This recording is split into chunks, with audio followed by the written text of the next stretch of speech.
Oh, oh, hello there. Hi, everyone. I didn't see that you were already here tuning in. It's me, Flower Child 567, and welcome to the retreat of the Eight Divines, where I keep my library. And, of course, this is Friday, and it is the Tamriel Storyteller Hour. And if you remember, last week we started a journey together, didn't we? I have decided to cover the 36 lessons of Vivec. And last week I shared with you Sermon 1, just to wet your whistle. And, well, I'm so excited to continue. So let's come on over here and let's start things up. So let me light our candle and open up the Armageddon and take out the apocryphal tome. Oh, there we go. Yay, yay, yay, yay. Oh, you guys, I have something really quite exciting to share with you. So, I hope you find this information as exciting as I do. So, here we go. First of all, I want to share with you the name of the author, the name of the writer for all 36 lessons of Vivec. That's right. And his name is Michael Kirkbride. Yay, Michael! Wow, he's quite an amazing person. And he wrote for our illustrious game for 5 or 6 years. So he had quite a long tenure writing. And the one quote I have that he said about the Elder Scrolls, he said, "For some reason you can't make a pirate game without deciding how the universe got created." I thought that was kind of funny. But he was design and art direction at Bethesda Softworks from 1996 until 2000, and he worked on quite a few things: the Elder Scrolls 3, Dagger Falls, Red Guard. He worked on the Red Guard, and a pocket guide. He wrote a pocket guide to the Empire, which is kind of fun. And then he became dedicated to the Elder Scrolls for a while.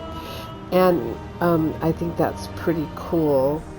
And the lead designer of Morrowind that he worked on was Ken Rolston. Also, I want to give a shout out to Ken Rolston. And then also Todd Howard. He was a writer on the project as well. Now, I want to just share with you that from 2000 until the present,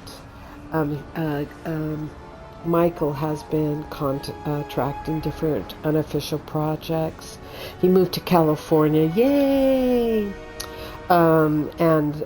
Which he departed Bethesda Softworks in June of 2000, and he shifted to ZeniMax's E-Nexus studio, which is also, I heard, a Bethesda West. Anyways, he began to work on the game, ESO lore. He produced at least 53 books, lore books, which appear in ESO, including the Monomyth, Varieties of Faith, and of course, the 36 Lessons of Vivec, which, as we know, establishes the deities and mythology of the Elder Scrolls. So he is very directly involved in creating this illustrious world of ours. And I wanted to really talk about him because of of writing the 36 books, and I think that's pretty darn cool. And yeah, he looks like a nice guy, and I just want to dedicate this segment of the journey for you know, just want to dedicate this segment of the journey to all the work he's done on the 36. Okay? So I think that's pretty cool. All right, now, if you recall, we are going to we're going to begin with lesson or sermon 2 of Vivecs. But before we do, I want to take us to Vardenfell. I want to actually take us to Vardenfell and read from there. So let me see where we're going to travel to. Oh, right there is Vardenfell. Okay, perfect. I've got the location secure. Let's see, I'd better give you a blessing for safe travel so that you make it there with me.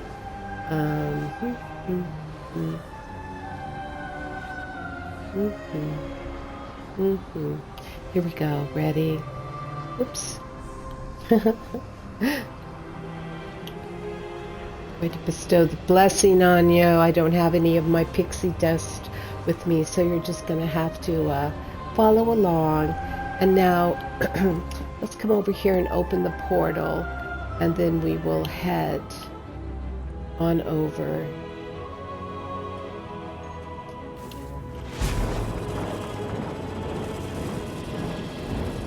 All right. Good. Now let's go to Vardenfell, shall we? And we're going to go right here. We're going to go all the way to the Vivec Templeway Shrine.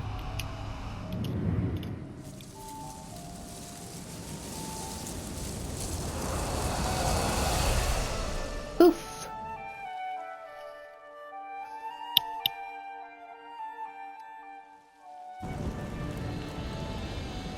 And there is Vivec's temple, right? Let's go down there. Let me pull out just a little bit. There we go.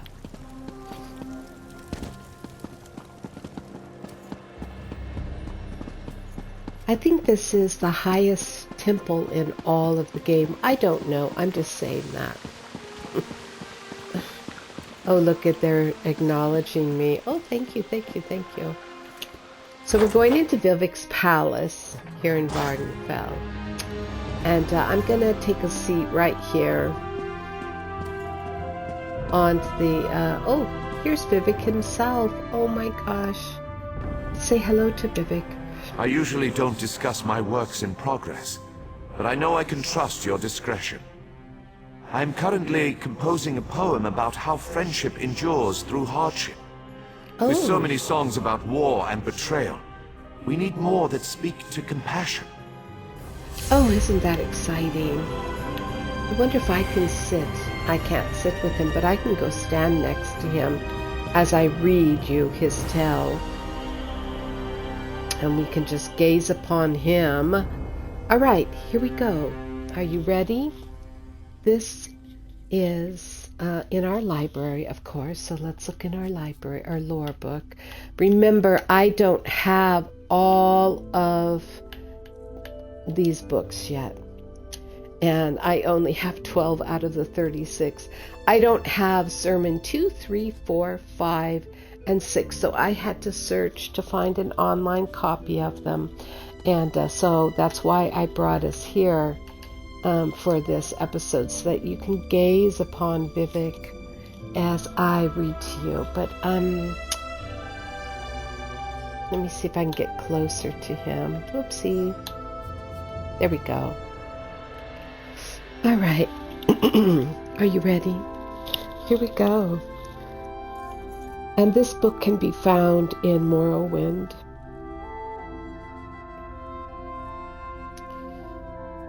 Sermon 2 by Vivec. The Nechiman's wife, who carried the egg of Vivec within her, went looking for the lands of the Elderscrolls. Along the journey, many spirits came to see her and offer instructions to her son, daughter, the future glorious invisible warrior poet of Vardenfell, Vivec. The first spirit threw his arms around her and hugged his knowledge in tight. The Nechiman's wife became soaked in the incalculable effort.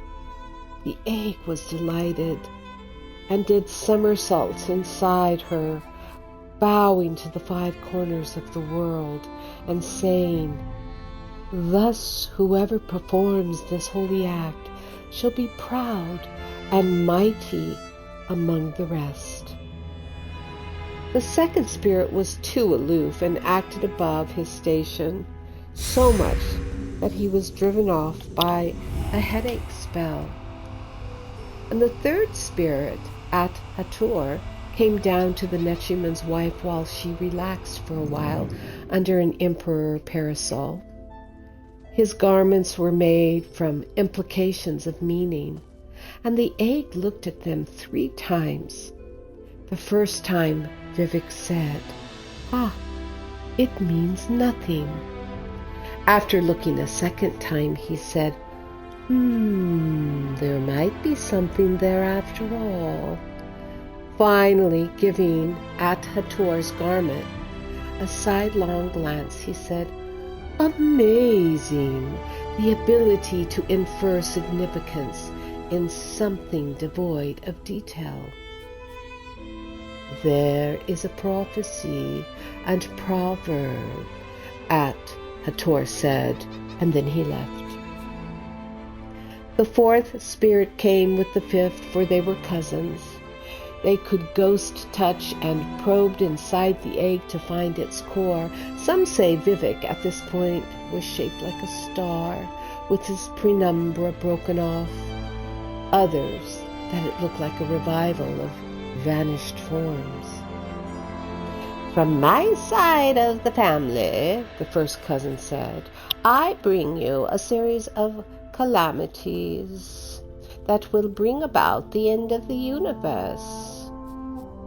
"And from my side," the second cousin said, "I bring you all the primordial marriages that must happen within them, each one." At this, the egg laughed. "I am giving too much to bear so young. I must have been born before." And then the sixth spirit appeared, the Black Hands Mephala, who taught the Velothi at the beginning of days all the arts of sex and murder. Its burning heart melted the eyes of the Nechiman's wife and took the egg from her belly with 6 cutting strokes. The egg image, however, could see into what it had been before, in ancient times, when the earth still cooled and was not blinded. It joined with the Daedroth and took its former secrets, leaving a few behind to keep the web of the world from disentangling. Then the Black Hands Mephala put the egg back into the Nechiman's wife and blew on her with magic breath until the hole closed up. But the Daedroth did not give her back her eyes, saying, "God hath 3 keys of birth of machines and of the words between." And within this sermon, the wise may find 1/2 of these keys. The ending of the words is Om Savi. Oh, there you have it. That's pretty good, huh? I like that a lot. Vivec is still floating here, mighty as ever. I wish he would move, but I'm afraid he won't. Let's see, what's this right here? Ah, you see, this is his emblem. The hand, the mighty hand of Vivec. You know, he bows to the earth in 5 directions. I think the directions, of course, are north, east, south, and west. And then perhaps the sacred center. And maybe that's representative of his hand. I don't know. Well, look at the beautiful scenery in here. Have you ever seen such beautiful design? Sometimes we forget to look up in Elder Scrolls. We forget to look at all the craftsmanship, all the beautiful designs. There he is right there, Vivec. Yes, 5 hands. 1, 2, 3, 4, 5. Oh, there's 6 up there. 2, 4, 6. Interesting. But yet, okay, well, whatever. Let's see if we can go anywhere else. Can we go here? No. Can we go here? No. Can we go here? Yes, we can go into his private chambers. Ooh, let's go into his private chambers and read his next lesson. Ooh, I could steal from that, but I shall not steal from him. Oh yes, here we are. And we have someone gazing upon his bed, just wondering, could I lay with the illustrious prince? Hello, Bo. And he's a master wizard. Or maybe he wants to just take a nap. Huh, Bo? Do you want to just take a nap? Come and lay down. Let's see if I can lay down. Let's see. Let's see. What do I have in my inventory that will allow me to lay down? Is it in social? Is it? Oh, it's social emotes. Lay down. Okay. Let's see. This is gonna be funny if I can lay down. I should be able to. I could play dead is what I could do and just fall on the bed like I'm dead. Physical. Look up. Sit. Sleep. Okay, let's do the sleep. Let's sleep on my side. Ready?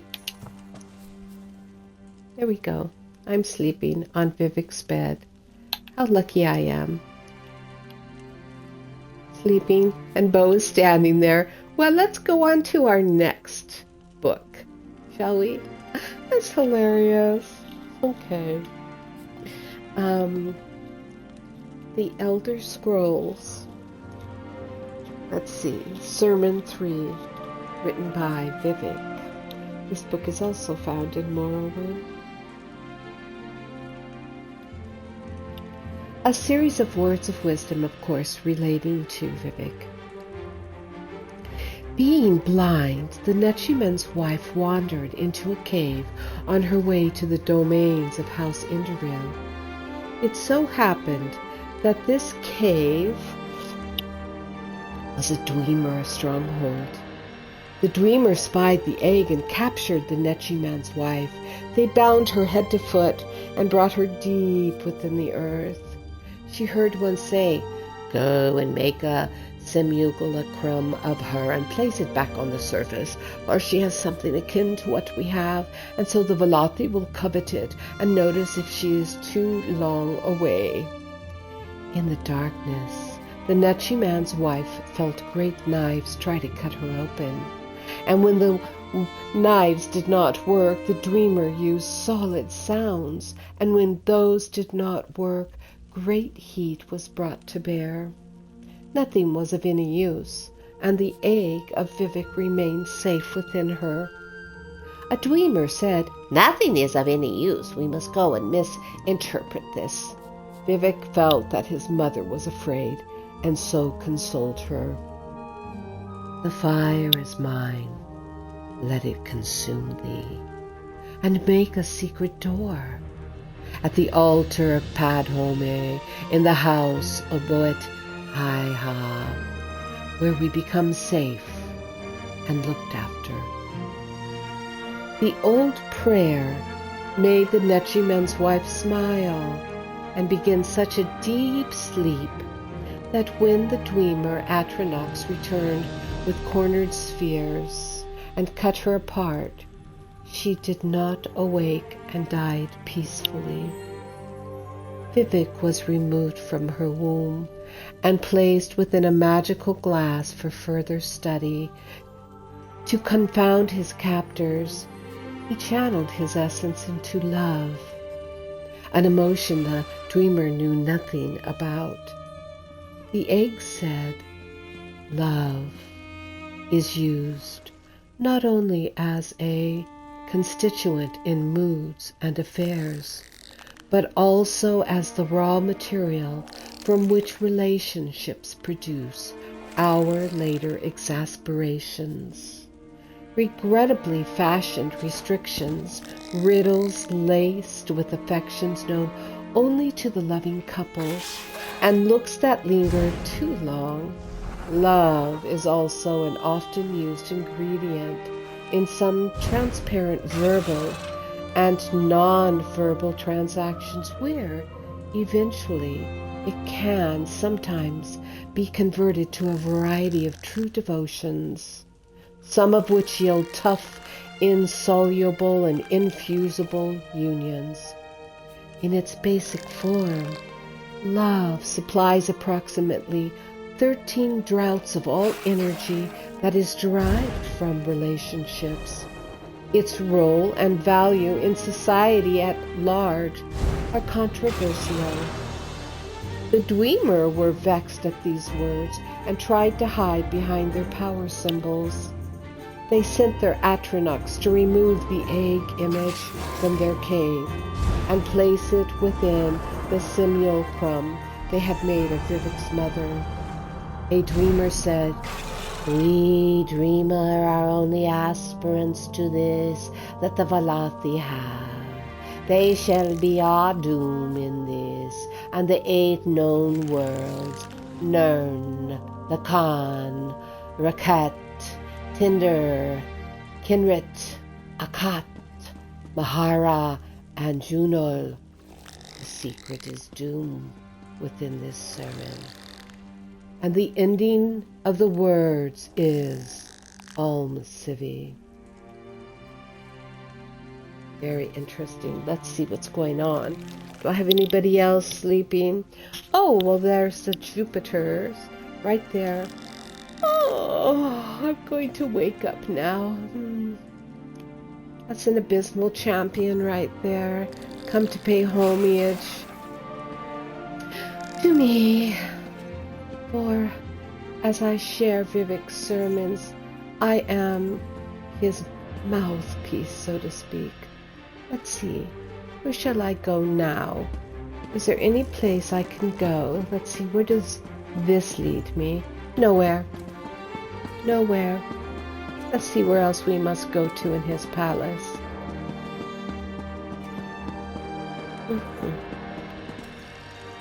Oh, his receiving hall. That's where we were first at. So we're back to where we started with Vivec. And again, I think what I'll do is I'll sit on the ground and we'll gaze at him as I read the next sermon. Emotes, physical. Let's see. I'll sit on the ground. Here we go. And we'll listen. We'll listen to him. Okay. This is Sermon 4, written by Vivec. The simulacrum of the Nechimen's wife, who carried the egg of Vivec within it, went back to looking for the lands of the Elderscrolls. Along the journey, many more spirits came to see it and offer instructions to its son-daughter, the future glorious, invisible warrior poet of Vardenfell, Vivec. A troop of spirits called the Lobbyists for the Coincidence Guild appeared. Vivec understood the challenge immediately and said, "The popular notion of God kills happenstance."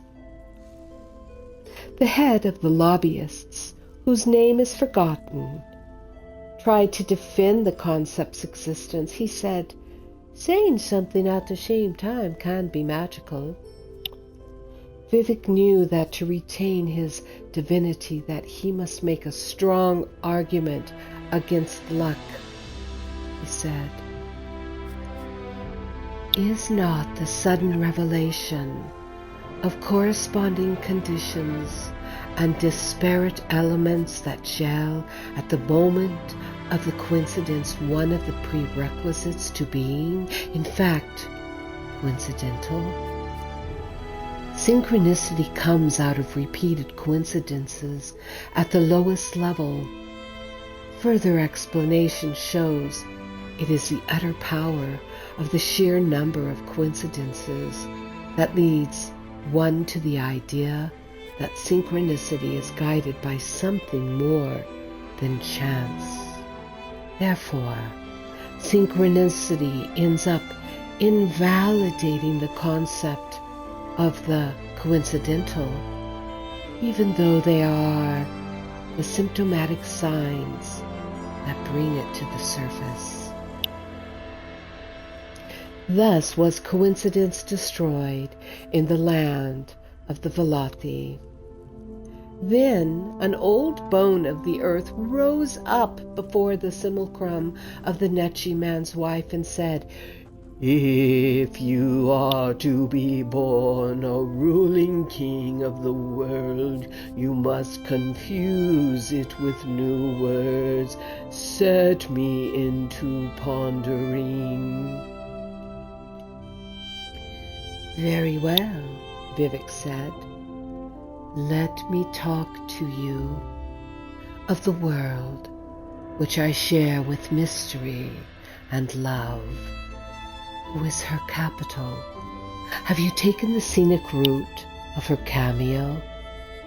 "I have, lightly in secret, missing candles because they're on the untrue side, and run my hand along the edge of a shadow made from 103 divisions of warmth, and left no proof."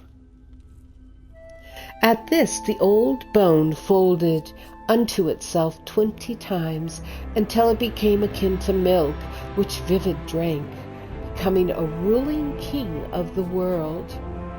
Finally, the Chancellor of Exactitude appeared, and he was perfect to look upon from every angle.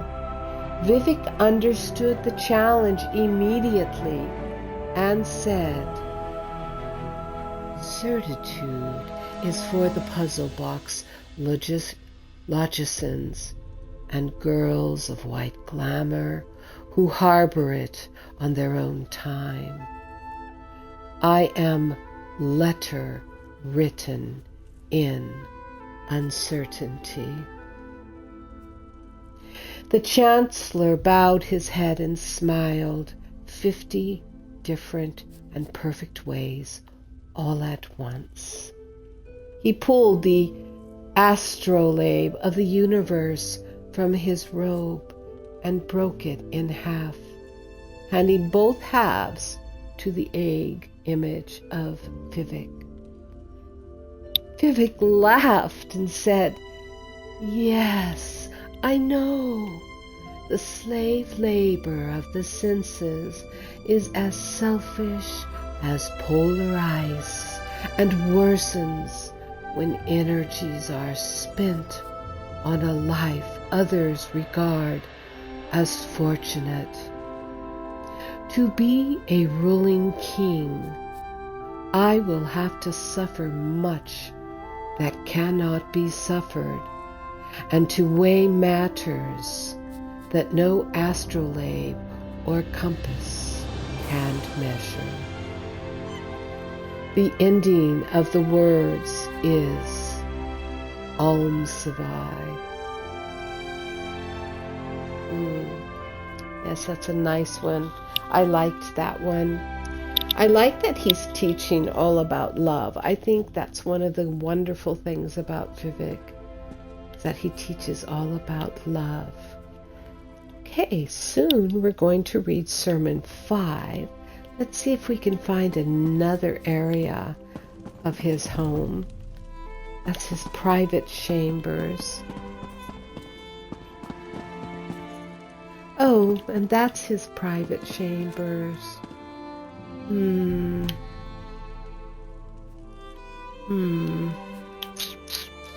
Let's see.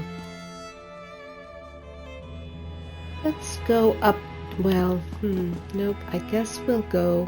That's Vivec City. Vivec's private chambers.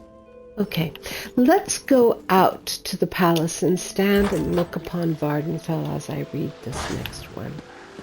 It's pretty amazing, isn't it?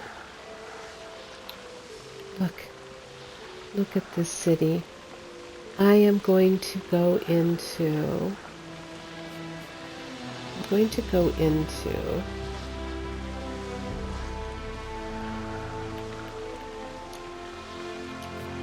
screenshot mode so we can really see.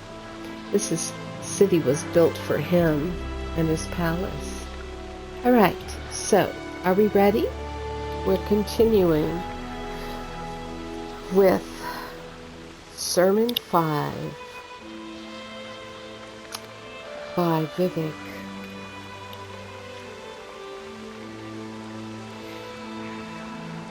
Finally, the simulacrum of the Nechiman's wife became unstable. The dreamer in their haste had built it shoddily, and the ashes of Red Mountain slowed its golden tendons. Before long it fell on its knees beside the road to the lands of the Elderscrolls, and pitched over, to be discovered 80 days later by a merchant caravan on its way to the capital of the Loth, Anon, Almalexia. Vivec had not been among his people all the days of his pre-life, so he stayed silent and let the chimer in the caravan think that the simulacrum was broken and empty. A chimeric warrior who was protecting the caravan said, "Look here, how the Dwemer tried to fool us as ever, crafting our likenesses out of their flesh metals. We should take this to the capital and show our mother, she will want to see this new strategy of our enemies." But the merchant captain said, "I doubt that we shall be paid well for the effort. We can make more money if we stop at Normok and sell it to the Red Wives of Dagon, who pay well for the wonders made by the deep folk." But another chimer, who was wise in the ways of prophecy, looked on the simulacrum with disquietude. "Was I not hired on to help you seek the best of fortunes? I say you should listen to your warrior then, and take this thing to him. For though manufactured by our enemies, there is something in it that will become sacred, or has been already." The merchant captain took pause then, and looked on the simulacrum of the Nechiman's wife, and, though he heeded always the advice of his seers, could do no more than think of the profits to be made at Normok. He thought mainly of the Red Wife's form of recompense, which was four-cornered and good-wounded, a belly magic known nowhere else under the moons. His lust made him deny Aems his mother. He gave order to change course for Normoch. And before the caravan could get underway again, the Chimeri warrior who had counseled a passage to the capital threw his money to the merchant captain and say, "I will pay you thus for the simulacrum and warn you, war is coming with the shaggy men of the north, and I will not have my mother aim at uneven odds with one enemy while tending to another." "Nervar," the merchant captain said, "this is not enough. I am triune in my own way, but I follow the road of my body and demand more." Then Vivec could not remain silent any more and said into Nerevar's head these words, "You can hear the words, so run away. Come, Portator, unfold into a clear unknown. Stay quiet until you've slept in the yesterday, and say no eulogies for the melting stone." So Nerevar slew the merchant captain and took the caravan for his own. And the ending of the words is Almsavi. Well, well, well, well. Pretty astonishing, huh? Do you see how busy and how many people come to pay their respects to Vivec? It is a constant stream of individuals coming. It is indeed. Here's his guards. His guards are pretty fascinating.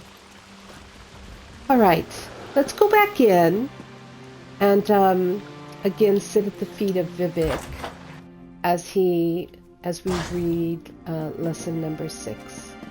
And then we'll return back to my library and I will read to you the final book for today. Oops, wrong one.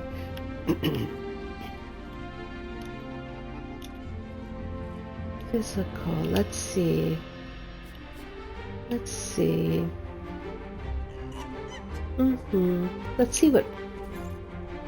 what 5 is. Oh, I'm facing the wrong way. All right. I don't want to face the wrong way. Let's see what 6 does. Oh, there we go. That one works. I like that one. Now we can see him. All right. Excuse me. Are you ready? Are you ready, my dear viewers, for Sermon 6, written by Vivec?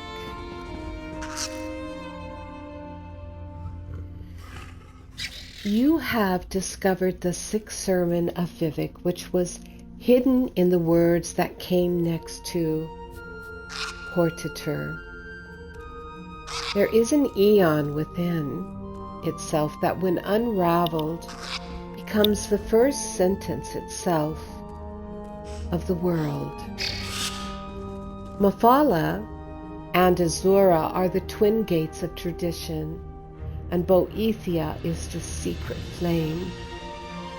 The sun shall be eaten by lions, which cannot be found yet in Veloth.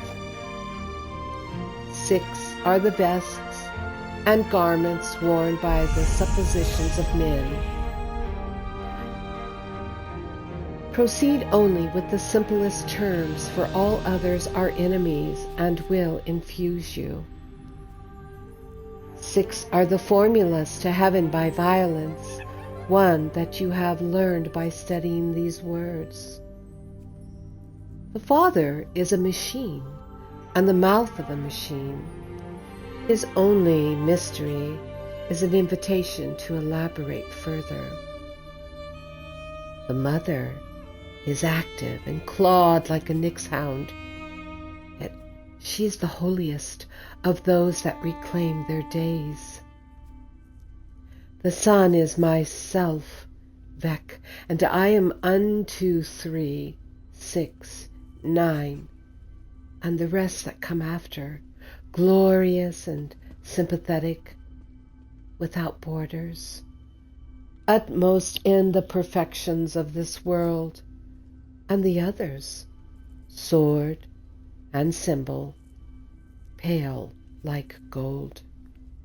There is a fourth kind of philosophy that uses nothing but disbelief. For by the sword I mean the sensible, for by the word I mean the dead. I am Vec, your protector, and the protector of Red Mountain until the end of days, which are numbered 3, 3, 3, 3. Below me is the savage, which we needed to remove ourselves from the Altmere. Above me is a challenge, which battles itself in fire and the essence of a god. Through me, you are desired, unlike the prophets that have borne your name before. 6 are the walking ways from enigma to enemy to teacher. Boethia and Azura are the principles of the universal plot, which is begetting, which is creating, and Mephala makes of it an art form. For by the sword I mean the first night, for by the word I mean the dead. There will be a splendor in your name when it is said to be true. 6 are the guardians of Veloth, 3 before, and they are born again, and they will test you until you have the proper tendencies of the hero. There is a world that is sleeping, and you must guard against it. For by the sword I mean the dual nature, for by the word I mean animal life. For by the sword I mean preceded by a sigh, for by the word I mean preceded by a wolf. The ending of the words is Om Save. Wow, there you have it. There you have it.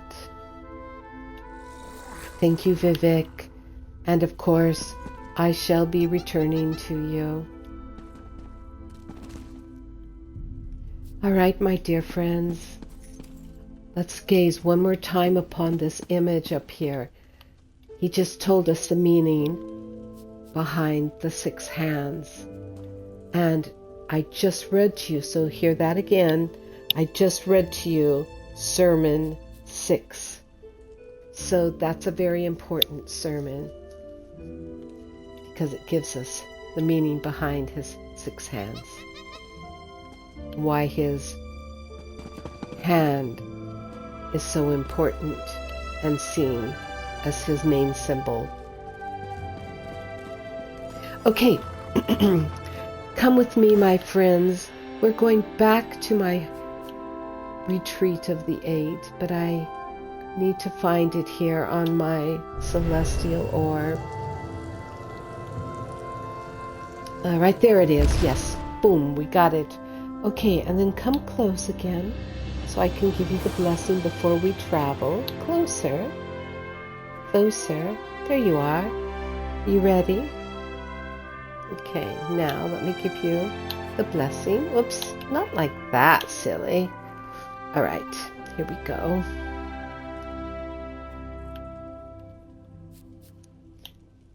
You are safe to travel with me through the ethers. Yes. Okay, let's use his hand and we'll open the portal right in there.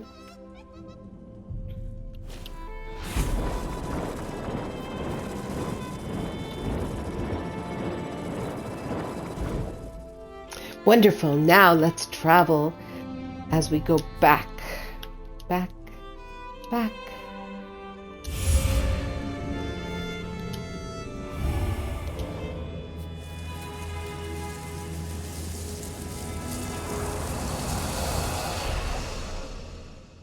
Poof.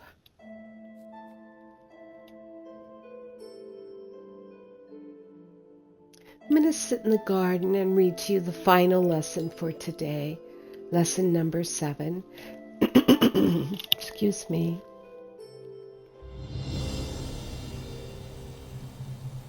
Yeah. Let's go up here. And I'll sit in a location that brings me such comfort. Gazing out at the waterfall and the ocean beyond. Under my pink umbrella mushroom. Oops, wrong way. There we go. All right.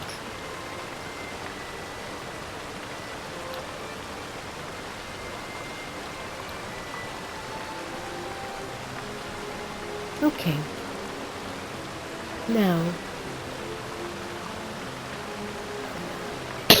lesson 7.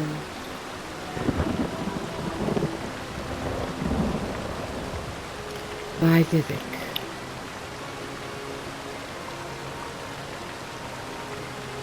As the caravan of Nerevar now made for the capital of the Loth, Anon al-Malexia, there came great rumblings from the oblivion. A duke among scamps wandered into the house of troubles, pausing before each scripture door to pay his respects, until finally he was met by the major domo of Mehrunes Dagon. The Duke of Scamps said, I was summoned by Lord Dagon, master of the foul waters and fire, and I have brought the penance of my 7 legions. The major domo, whose head was a bubble of foul water and fire, bowed low, so that the head of the Duke of Scamps became enclosed in his own. He saw the first pennant, which commanded a legion of grim warriors who could die at least twice. He saw the second pennant, which commanded a legion of winged bulls and the Emperor of Color that rode upon each. He saw the third pennant, which commanded a legion of invertent gorgons, great snakes, whose scales were the faces of men. He saw the fourth pennant, which commanded a legion of double-crossed lovers. He saw the fifth pennant, which commanded a legion of jumping wounds looking to hop onto a victim. He saw the sixth pennant, which commanded a legion of abridged planets. He saw the seventh pennant, which commanded a legion of armored winning moves, which the major domo said, Duha Uta, your legions, while mighty, are not enough to destroy Nerevar or the Triune Way. Look upon the Hortator and see the wisdom he takes to wife. And they looked into the middle world and saw, evaporating in a throng of thunder, of red war and Titan men, were destines take him further from our ways. The heat that we have wanted, and pray they still remember, where destinies clothe the distance, glad in the golden east that we saw it now, instead of the war and repair of the oblivious fracture. A curse on the Hortator, and 2 more on his hands. And the Duke of Scamps saw the palms of the Hortator, upon which the egg had written these words of power, Gartok Padhomi, Gartok Padhomi. The ending of the words is our Sibyl. And here we stop. Next week we will continue with our wonderful lessons of Vivec. with Lesson 8. So my friends, thank you so much for tuning in and sharing the ESO Tamriel Storyteller Hour with me. I will return next week, and next week I will be doing 3 different streams, as you know. One is a wandering stream, in other words, not a fixed date or a fixed time. There's no place like home.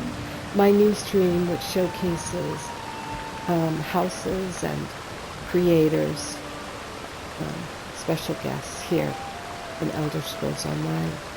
And then, of course, Wednesday. On Wednesday is the very popular Gold Road Wood Elf Roleplay Theater. We have over 4,000 viewers tuning into it, and it's so exciting for Stretch and I. We just really, really, really enjoy it. And then, of course, next Friday, the same time on the same channel, Tamriel Storyteller Hour with me. All right, my friends, I wish you a wonderful rest of your Friday or day or evening or night, whatever it may be. And yeah, have fun. Have fun playing. And thank you for tuning in. I need to talk to Byro here. Byro? Birodar urges caution, my friend. This one has it on good authority that a cat purse operates in this very neighborhood. Oh, How dear. does this one know? Well, Biro is a scholar, yes? I think the cutthroat is probably you. Wouldn't you all agree? He's kind of mysteriously a bad cat. All right. Bye, you guys. See you next week.